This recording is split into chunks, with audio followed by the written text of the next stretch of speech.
At the end of the day, all this bill does is allow gas investor-owned utilities to invest in hydrogen distribution infrastructure if it will have a direct benefit to the taxpayers involved. This is a very important first step, and for these reasons, I respectfully ask for your aye vote. I have Tim Sassine, Board President of the Western States Hydrogen Alliance, and Roxanne Beccomati, Executive Director of the Western States Hydrogen Alliance. Both are here to testify in support and help answer any technical questions you might have. Thank you very much. And before we proceed with those speakers, I just want to remind the speakers that we're going to apply the same rule to this bill, that both sides, support and opposition, are limited to 15 minutes. And we have two speakers in support of this bill. Lead speakers, we have Tim Sassine and Roxana Beccomati. And we're going to start with Tim Sassine. Thank you, Chair, and thank you, members of this committee, and thank you, Senator Archuleta, for your tireless work to bring emissions-free technology to the people of our state. My name is Tim Sassine, and I'm here representing the Western States Hydrogen Alliance. We are hydrogen equipment and fuel cell manufacturers seeking to establish a fair and open marketplace for hydrogen as an emissions-free, energy-carrying alternative to fossil fuels and grid expansion.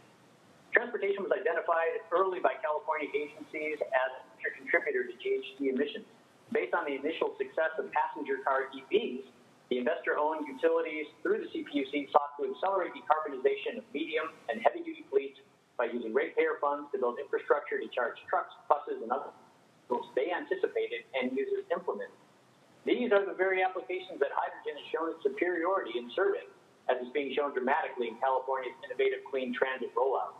However, under transportation electrification, the ratepayers would not benefit from hydrogen where it was more effective than grid expansion, as the CPUC has no present authority to assess a hydrogen alternative to decarbonize fleets, even though if it were cheaper and more operationally efficient to do so.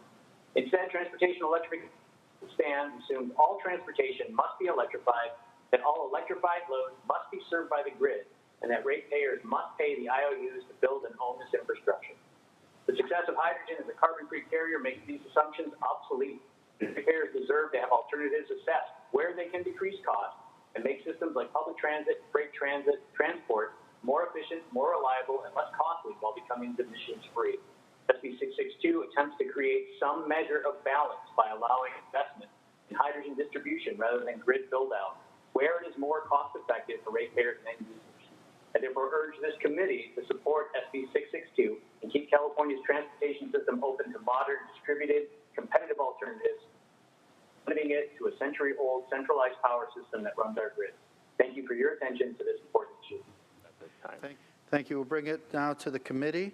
If there is anyone who likes to speak, we'll begin with Senator Grove, followed by Senator Gonzalez.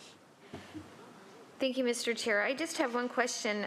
There's a concern that this piece of legislation will increase cost to all California ratepayers. Do you have that same concern? And if so, how are you going to address it? Senator, one of the things that we have to understand is that when we begin the next level of protecting the environment, clean air, infrastructure, and so on, yes, there'll be costs, but at the same time, remember, this is only for those who are going to go in that direction with this type of infrastructure in hydrogen, not a blanket fee, as we did with electricity. So it's a little bit different this go-around, because we learned that the best way to go forward with anything like this is to always give the consumer the option, and this is what we've done. And if my supporters would like to weigh in on that, if there's anything they'd like to add to that, if they're still on the line. Yes, yes, thank you, Senator. We have seen for transit agencies significant savings for hydrogen infrastructure, particularly where large fleets are concerned. And as we look at electrification, we're looking at the overlap of things like port terminal operators, transit agencies, large trucking fleets, all common carriers. And for hydrogen, the more you bring common users together in one place, the cheaper it becomes. And the opposite is true for grid electrification.